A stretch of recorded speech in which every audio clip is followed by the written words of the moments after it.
Ontem a gente teve Copom, cortou 50. Aí de corte tão esperado, né? O investidor brasileiro, pelos dados, só saiu da bolsa. A ficar preocupado com juro para baixo, bolsa para cima. Eu acho que vai ser um voo de galinha. É que a bolsa suba nos próximos meses. Portanto, eu tô otimista com bolsa e pessimista com os meus aportes. Tá turbulento e, assim, taxa de juros caiu. Mas, cara, daqui a pouco acontece alguma coisa.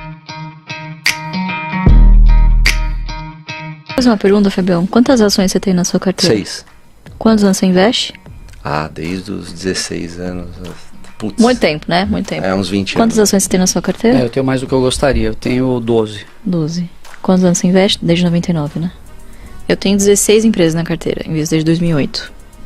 Alguns vão dizer, cara, o perfil de vocês de investidor não é arrojado, é lunático, né? Quando a gente fala de diversificação, você está olhando outras classes de ativos também, né? Então, assim, a gente fala geralmente de 4 pilares. Então você tem uma reserva de emergência, que é aquela que você não quer encostar nunca, tá lá na renda fixa, tal, quietinha, para uma eventualidade. Você tem uma reserva de oportunidade, teu poder de fogo ali para comprar na hora que tudo derrete, ou eventualmente fazer aportes constantes. Você tem uma carteira previdenciária e uma carteira de oportunidades, que são aquelas que eventualmente vão valorizar, você vai vender e vai alimentar a tua previdenciária. Essa é a diversificação que a gente olha, nada mais do que isso. Dentro da carteira de ações, você pode ter uma carteira... Eu acho curioso que sempre que a gente fala de risco bolsa, risco de mercado de renda variável, todo mundo enxerga como um risco único. E você pode ter carteiras com níveis de risco completamente diferentes. Então você pode diversificar dentro da bolsa. Você vai ter uma carteira mais tranquila, mais previsível, atrelada a alguns setores ali com fluxo de caixa mais previsível, mais com histórico mais resilientes, etc. Menos alavancadas. Ou você pode ter uma carteira daquelas que eu estava falando ali, alguns lixos tóxicos, por exemplo, que é um nível de risco completamente diferente. Então não dá para você botar um carimbo que renda variável é um risco único. E eu queria puxar um pouco para a discussão atual, que um dos riscos tem a ver com essa questão dos proventos, né? Tem todo um debate em cima de um JCP deixar de existir numa reforma tributária, mas antes disso, queria te perguntar se você conhece o método Barsi de entrar no avião. Método Barsi de entrar no avião? O Luiz também não conhece, eu acho. Não conheço. Método Barsi de entrar na balada. Qual que é esse método? Eu tô curioso. Curiosa pra mim agora. isso aí, pelo amor de Deus. Meu RG é o documento da Corecon. Olha! Que tá assinado aqui atrás por... Que chique, Luiz cara. moleque! Peguei o avião, cheguei lá na TAM, falei, ó... Toma, Assinado, rapaz. Caramba! Assinado por 2 nomes, o meu e o do Barça. Que beleza, hein? Maravilha, hein? Mas vamos falar sério, né? Mas Chega de vai sair dos cursos também, pode ficar tranquilo. para poucos. Vamos falar sobre essa questão do JCP. Boa parte, então, da tese por trás do método Barsi, claro, é através de reinvestir dividendos. E quando a gente fala de dividendos, a gente está falando de proventos de maneira geral, né? Tem o JCP lá no meio, que pode ser que mude a regra. Eu queria ouvir de vocês o quanto influencia na metodologia o que vocês estão analisando, se preocupa, qual que é a pegada? Eu acho que quando as pessoas começam a fazer essas projeções, elas imaginam que o mercado é estático e não vai se reorganizar, né? Acho que, como o Fabião bem disse, empresas são organismos vivos. Então, elas sobreviveram muito bem até 96, quando não existia juros sobre capital próprio e quando o dividendo era tributado. E os seus controladores recebiam lá os seus proventos e recebiam muito também em termos de bonificação e recompra, né? Era muito mais comum isso na década de 70 e 80 do que é hoje, inclusive. Então, eu acho que o sistema econômico, todos os agentes e essas grandes empresas listadas em bolsa têm plena condição de fazer isso, de se readequar ao cenário que se apresenta à frente, né?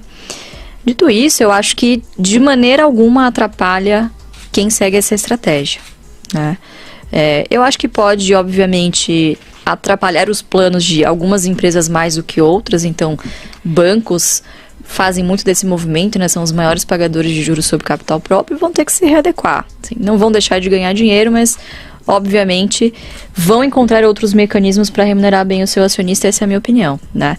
Quanto à tributação do dividendo, esse é um fantasma que recorrentemente aparece, né? Entra governo, sai governo, e essa pauta populista sempre retorna aí para nos assombrar. De novo, a estratégia foi criada num ambiente muito mais desafiador, em que os dividendos eram tributados, né? Eu acho difícil que passe alguma coisa no sentido de vamos tributar e não vamos fazer nada em relação à alíquota de RPJ, porque o que você está fazendo é justamente elevar a carga tributária como um todo, né? Você está praticando a bitributação, que lá em 96 já foi considerada inconstitucional. Você tem um Senado que boa parte deles também é composta por empresários, então quer dizer, eu não sei se eles vão concordar, né? Que bom, né? Pelo menos nesse lado a gente está jogando junto. Não sei se eles vão querer pagar mais impostos, né? Então eu acho que vários outros argumentos corroboram para que esse assunto continue sendo empurrado com a barriga, particularmente, né? Agora, o JCP eu acho que não traria tanto estrago quanto o fim do JCP não traria tanto estrago quanto a tributação pura e simples do dividendo sem nenhuma compensação, né, no IRPJ. Perfeito. Ô, Henrique. Diga lá. Só antes de você puxar o micro aí, e aí a gente até chegar nessas empresas que estão fora do BEST, que hoje são posições relevantes lá para a GF, eu queria que eles falassem um pouquinho de como está a cabeça em relação ao cenário, né? Porque ontem a gente teve Copom, cortou cinquentinha. Cinquentinha. Surprise, mother. Se bem que eu falei lá no nossa publicação no nosso Instagram, né? Eu escrevi que ia ser 50, mas que eu queria 75 ou 150 pra ver o caos. É mesmo? Eu gosto da bagunça. Luquinhas heterodoxo. O Rogério Xavier veio aqui e falou que não pode ter movimentos tão abruptos de juros no Brasil, né? Porque a gente é um aluno nota 6. Eu discordo dele. Tem que mexer fortemente. Luísa Trajano curtiu o seu post. Da era do carnezinho. Esse meme é muito bom. Mas cortou juros, começa o ciclo aí de corte tão esperado, né? O investidor brasileiro, pelos dados, só saiu da bolsa, né? Você olha até pelos números de captação da indústria, de fundos, né? Resgate após resgate, turminha saindo aí da bolsa, o mercado que estava muito descontado, andou um pouquinho, uma descompressão de risco, a gente falou sobre aqui, mudança da cabeça dos gestores, o ambiente político que preocupava demais, preocupa menos agora, reforminha saindo aí que não era esperada, coisas do tipo, né? Lá fora, Brasil dependente muito do cenário lá fora também, a gente tinha aquela questão lá do soft landing, hard landing, etc. Parece que tá pintando um soft aí, então as coisas estão um pouquinho melhores lá fora também, aí fica naquele dólar smile, nem tão bom nem tão ruim, bom para o Brasil. Queria ouvir de vocês como está a cabeça para cenário e como isso se traduz na carteira de vocês, mas agora olhando por cima. E essa discussão é uma discussão curiosa porque eu ouvi bastante podcast que vocês participaram antes de vocês virem aqui, embora o Stock Picker seja o melhor. Sem dúvida. Mas eu vejo poucas pessoas perguntando para vocês sobre isso. E a gente falou aqui, vocês mesmos disseram, né, que dentro da filosofia de investimento de vocês, não fica comprado para sempre. Tem uma hora que vocês decidem eventualmente vender, realizar. E isso tem a ver um pouco com a leitura que vocês têm, obviamente micro, mas inegável dizer que a gente precisa olhar vários fatores, né? Eu queria ouvir de vocês diretamente como está essa leitura de cenário. Cara, traçar cenário num país como o Brasil para mais de 6 meses é ingrato, hein? Eu não me lembro nenhuma vez que eu deixei ou tomei uma decisão, deixei de tomar ou tomei uma decisão por cenário macro no Brasil em relação a uma ou outra empresa que eu queria investir. Então, ele é muito mais um pano de fundo. Eu tendo a ficar preocupado quando a gente começa a ver verdades absolutas e obviedades, aquele consenso. O que todo mundo está falando agora? Juro para baixo, bolsa para cima, né? Isso não é tão óbvio assim, em vários aspectos. É claro, vai gerar fluxo, vai ter uma migração para as próprias empresas, né? Você vai trazer uma taxa de desconto menor, então isso mexe no valuation, custo de dívida, despesa financeira, captação, tal.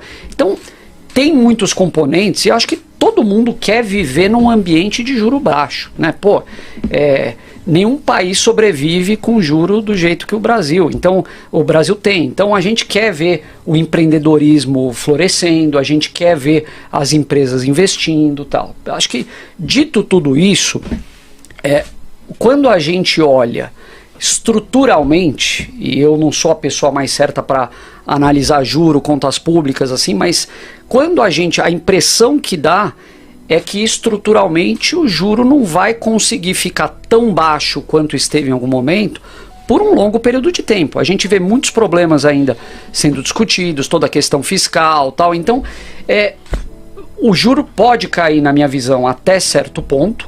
Isso pode ter um impacto de curto prazo na bolsa muito positivo, mas olhando para o futuro, eu tenho minhas dúvidas se a gente vai ter um ambiente estruturalmente de juro mais baixo, e isso vai fazer com que o mercado de fato prospere, mas com segurança, assim, sabe? Não aquele voo de galinha para voltar atrás.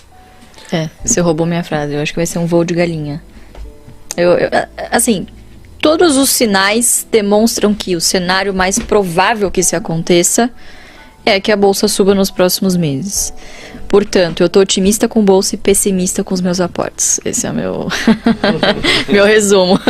Mas eu acho que, de qualquer forma, o cenário sempre tá bom para um investidor que está começando nessa estratégia. E é sedutor falar isso, porque na prática funciona assim mesmo. A gente tem uma estratégia que se chama dividendo inteligente. No momento que a gente está gravando esse podcast, que está ao vivo o podcast, sim, né? No momento que a gente está falando aqui nesse podcast, uma pancada de empresas está soltando resultados. E esses resultados vindo com dividendos, muitas delas, especialmente nos setores best, que a gente sempre defende aqui. Então, é um momento muito propício para que uma pessoa que esteja entrando agora já entre em boas empresas ganhando dividendo. Acho que é entrar com a perna direita aí nos investimentos, sabe? Então, eu acho que independente do cenário, assim, na verdade a gente vai investir independente do cenário. A gente não vai parar de investir. Então, o Brasil ficou muito melhor agora, as ações subiram pra caramba. Alguma ação vai estar boa para comprar, alguma ação passa no crivo. Então, mantenha o hábito, mantenha o aporte constante. Isso tem que ser religioso. Eu duvido que o Barsi parou de investir quando o cenário ficou muito bom em algum momento lá atrás. Nunca fez isso. Sempre tem algum setor ou alguma empresa... Investe mais ou investe mais menos. ou menos, mas investe, né? Mas então, sempre tem algum setor ou alguma empresa que por algum motivo ali, e outra, sei lá, não gostaram de um balanço igual a Cielo. Sim. Cielo tem sido o maior foco de compra do Barsi nesses últimos anos. E outra, é o que você falou, o cenário sempre vai estar turbulento, assim, se tratando de Brasil, né? Beleza, a taxa de juros caiu. Mas, cara, daqui a pouco acontece alguma coisa no Brasil que vai tirar alguma coisa dos trilhos e o cenário não vai ficar tão bom assim. Eu acho que o medo que a galera tem, talvez, de começar a investir na bolsa será que é o momento? Será que eu compro agora e depois de algum tempo acontece alguma coisa aí, o trem dá aquela descarrilhada, cai 30%? Se você gostou se você entende a ação que você comprou, se você entendeu a empresa que você analisou, você vai querer comprar mais, sim. Então é o que o Felipe falou, ou você compra mais ou você compra menos, mas você compra. Né? A gente não tem perfil de vendedor, não tem jeito, a gente não consegue vender muito bem, o negócio é comprar. Então o cenário sempre vai estar bom nesse sentido para quem investe seguindo essa filosofia. Essa é a pegada. Pode parecer romântico isso aí, que seja, que pareça então, porque é o que acontece de fato. Não, eu tô mentindo aqui, a gente vai comprar, não tem jeito. Então